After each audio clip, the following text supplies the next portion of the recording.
Hello and welcome to the marvellous show Game of Thrones. If you've never watched before, I'm your host Steve, and it's a react show to the Game of Thrones because I was in lockdown, had nothing else to do, I'd never seen an episode, and now I never regret that decision. Well, it was a decision of one of my subs actually, they helped me. But yeah, since then I've never looked back, and I've even got merchandise, for heaven's sake. That's how much I'm into it. I'm absolutely loving it. So if you like Game of Thrones, please hit that subscribe button, like and comment, hit the bell. It really helps me out, and every time you'll get notified every time I put something up. That's that done. So yeah, last week we watched season 5, episode 6, Unbowed, Unbent and Unbroken. Yes. And yeah, incredibly depressing episode. All the episodes have been quite depressing and quite dark, and then they kind of hit this level now where I was feeling miserable when I finished it. It was really bad. It really affected me, that one. We started off with Arya in the House of the Black and White, and the other girl explained her life story, that she also grew up in Westeros. She was the daughter of a lord. Her father remarried, and the new wife tried to poison her, and went through this story. And Arya's just looked like a sponge, she's taking it all in. And suddenly the girl goes, "Now, was that true or was that a lie?" And Arya's like, "What?" She didn't even click that she was being lied to the whole time. I'm assuming it was a lie anyway. So yeah, that was quite amusing. And then Jaqen H'ghar also asked Arya, wanted to know her sort of life story kind of thing. And every time Arya told a lie, he knew straight away there was a lie, and she got hit with a stick. And it's quite interesting because she made a reference to the Hound, that she'd left him on a mountain to die and that she hated him, and she got hit by a stick for that. So which means that she didn't actually hate him, which is quite interesting. And also another bit that I sort of noticed afterwards was that he asked her, "Do you want to be no one?" And she said yes, and then he hit her again with the stick, which means she doesn't necessarily want to go through with the whole thing. So that's really interesting, because I've always had my doubts about Arya and this whole kind of storyline. The fact that she buried Needle and didn't throw it away means that she's going to go back to it at some point. So I reckon that she's just trying to get these sort of powers so that she can go back to Westeros and then kick some ass. That's what I'm thinking she's planning, but we shall see. Also, another scene, there was quite a bit of Arya actually in that one, now I think about it. Another scene that I really wasn't happy with, or I was a bit uncomfortable with, was when her father brought his daughter into the is it a temple? Is it a temple? Whatever it is, and where the reservoir is, and he led his daughter down and explained to Arya that she's been in pain all her life, and he can't take it anymore, she can't take it anymore, and Arya went over there and sort of talked to her and said that she was the same as her. She was in pain all her life, and that she drank this water, and then it all went away. And I thought it was a test. I thought any minute now, Jaqen H'ghar's going to pop out from behind a wall or something and go, "Ah, see?" But he didn't. She actually gave the girl the water, and the girl died. And I just thought she's not qualified to do that, in my opinion, anyway. I'm just nitpicking, I know, but it just bugged me. Littlest things bug me. And then Jaqen H'ghar took her down to the catacomb kind of thing, where all the faces of the dead were all stored. I still don't know really what that's about. I don't know how he transforms himself. That will be explained, I know. I'm kind of jumping the gun a bit because it hasn't been explained yet, but I still think that as soon as Arya can do it, she's going to be shooting off pretty quick. We saw the Sand Snake girls try to kidnap Myrcella at the same time as Jaime and Bronn tried to kidnap her as well. So there was this fight which wasn't very good. It was a bit theatrical. It was a bit like, do you know the old Musketeer films? It was kind of a bit like that. It was choreographed almost like you would on like a live theatre kind of stage. It was that sort of thing. And again, I'm nitpicking, can't help it. But they all got arrested by the Dawn Guard. They surrounded them, and I don't know really if that's it. I'm not sure what happens now. I guess they're obviously going to be arrested, but I suppose Jaime and Bronn have now got to try and escape, I guess, unless they're let go. I'm not sure. Really don't know where that's going to go.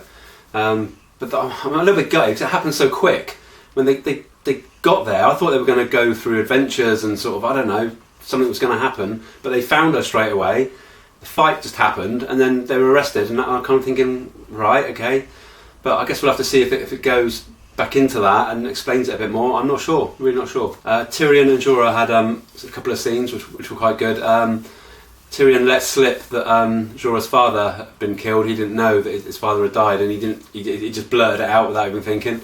And and also they then got arrested. They also got taken by these slavers. And they were going to slit Tyrion's throat and cut his cock off, which was a bit nasty. But Tyrion also convinced them that Jorah is this great warrior, and they said he's even had songs written about him and stuff like this. So the plan is now they're going to take Jorah to Meereen, to the fight pit, and try and make some money out of him, which is funny because Tyrion's all he's wanted to do is get to Meereen, and like twice now he's been stopped, and yet it seems that they're still going there anyway, which is quite funny. And I guess we'll see if Jorah's grayscale is going to get any worse as well. So yeah, hopefully there's going to be a bit of that in this episode. And in King's Landing, Littlefinger arrived back at King's Landing. And you know what? As much as Littlefinger is a pain in the ass and he's an evil schemer, some of the stuff he comes out with is so quick and so funny. I can't help myself. I kind of love him for that as well. But yeah, he's now. He's going to end up double crossing himself if he doesn't watch himself, and now he's playing that he's on Cersei's side now. That he told her where Sansa is and that she's marrying Ramsay Snow. That Ramsay Bolton, oh my god. And he's also offered the army at the Vale to fight for her as well. So I don't know. He's going to be a right mess, but he needs to be a bit careful. I think at some point he's going to drop himself in it. I mean, seriously.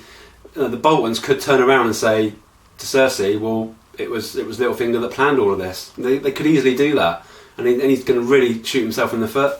So he's walking on thin ice, Littlefinger. He really is. So we'll have to see how much further he can take this. And Olenna is back, and oh god, she just opened with a classic line. I'm pissing myself laughing.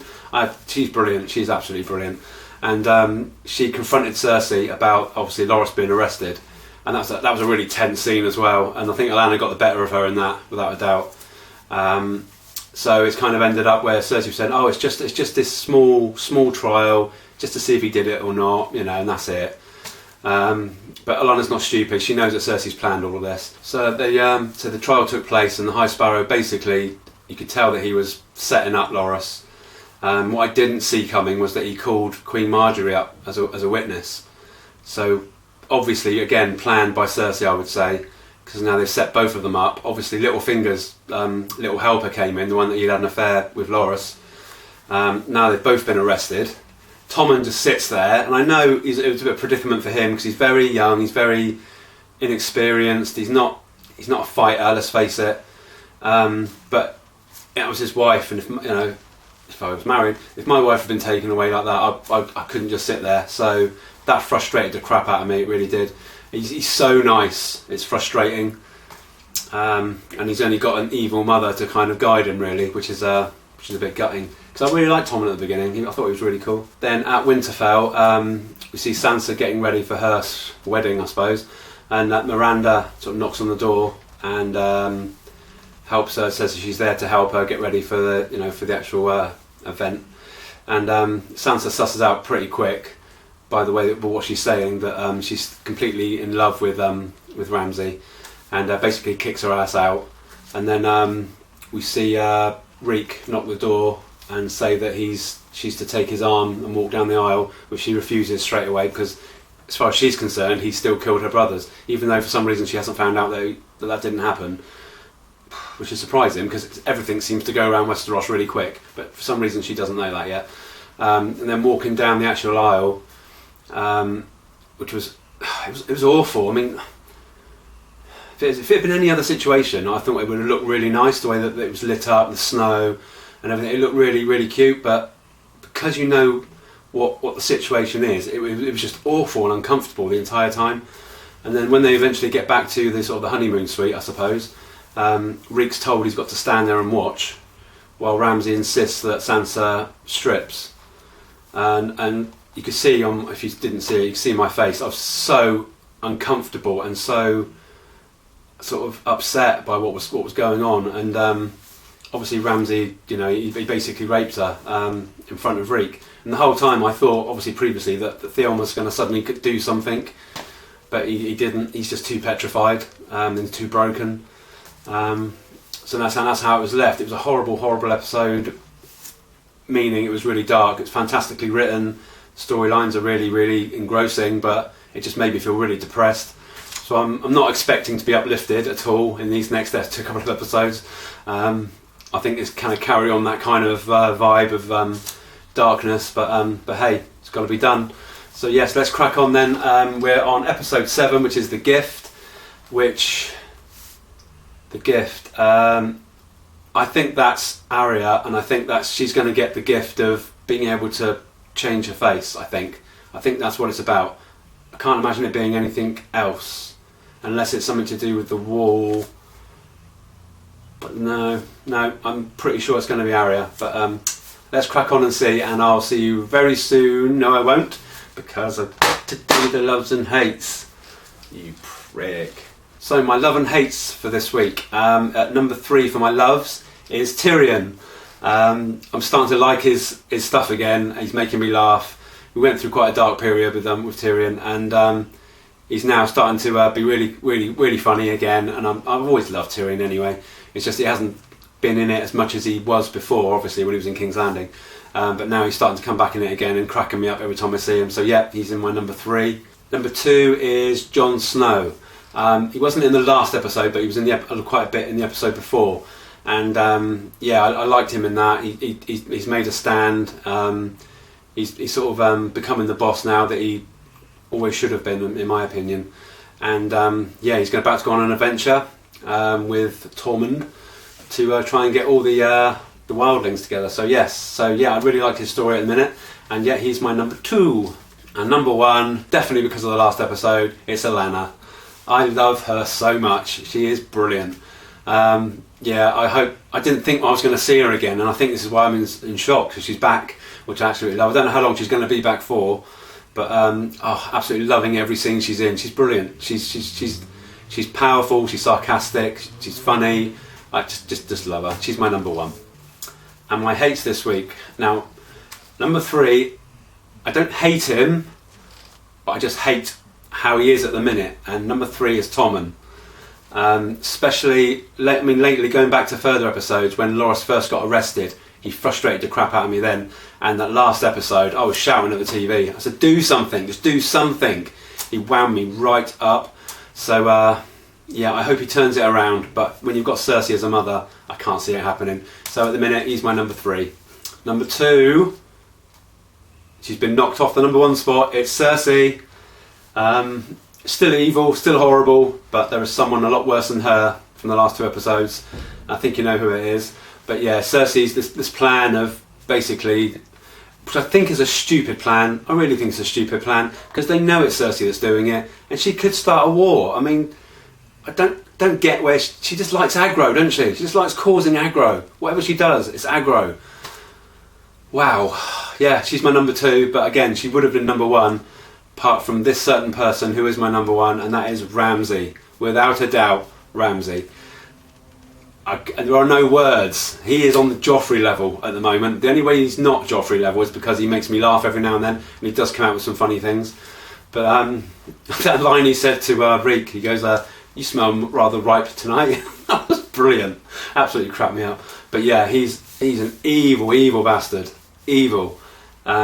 And poor Sansa, she's been through it pretty non-stop. She had a little break while she was at the Vale, but that wasn't for that long. And now she's back in it again with a complete psychopath. Really feel sorry for Sansa. She would have been in my loves, but the other 3 just make me laugh more. But yeah, Ramsay without a doubt is my number 1. So let's crack on then. It's episode 7, season 5. God, The Gift. See you in a minute.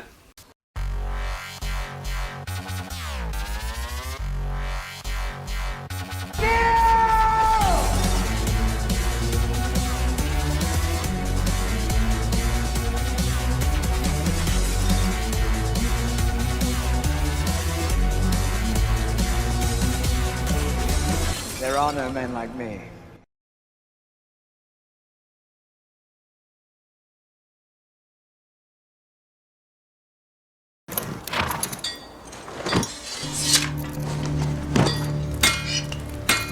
This is John.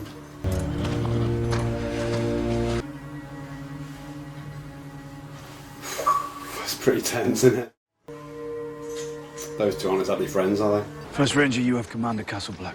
Lord Commander, it is my duty to tell you I believe this mission to be reckless, foolhardy, and an insult to all the brothers who have died fighting the wildlands. As always, thank you for your honesty. Safe travels, Lord Commander. Oh, Oh, I thought you made him a packed lunch. Oh. dragon glass. Ooh. It's what I used to kill the White Walker. Thought you made him a packed lunch. Hope you don't need them.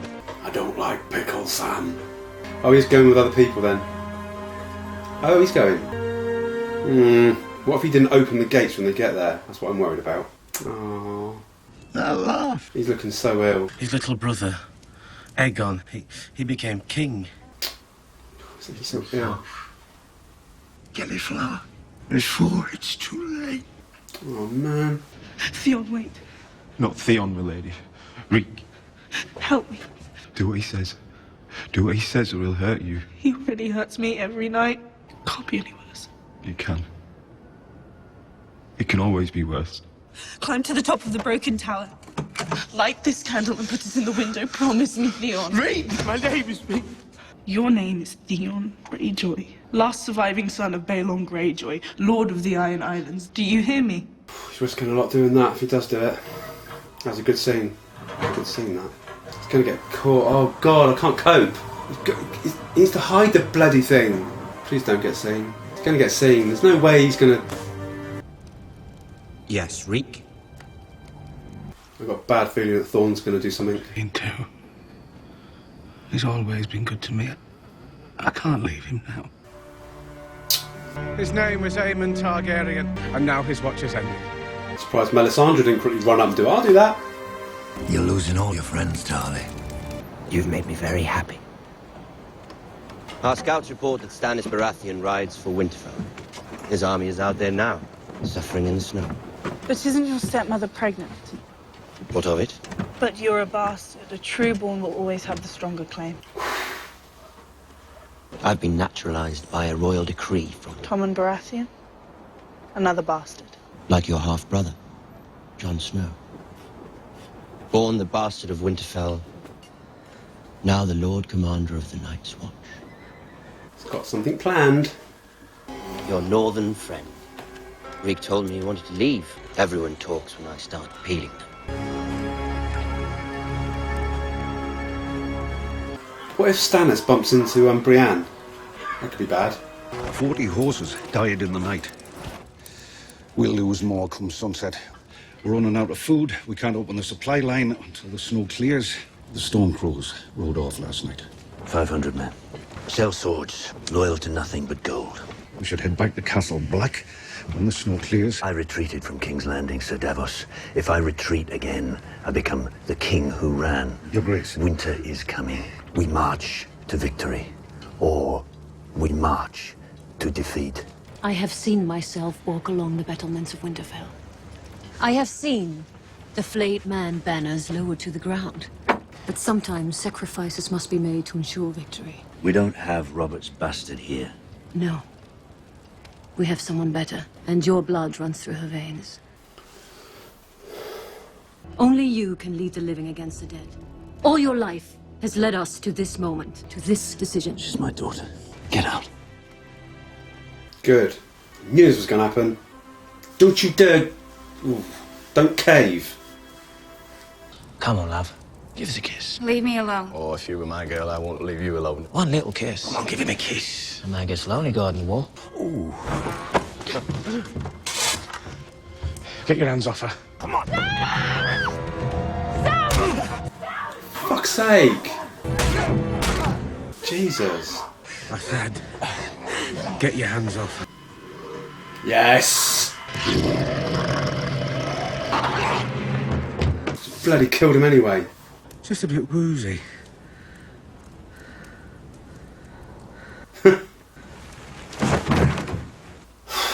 Man.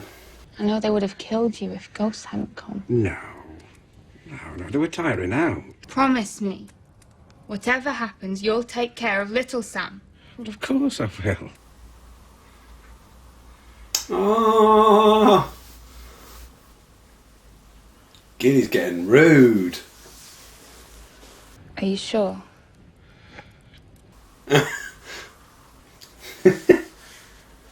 Screw the oath. Oh my. Oh, bless him. This one's a Westerosi knight from an ancient house trained in sword and lance. Bidding begins at 12 gold ounces. 16. 20. So, Wait! You have to buy me as well. why? We're a team. I'm a great fighter, too. Stop!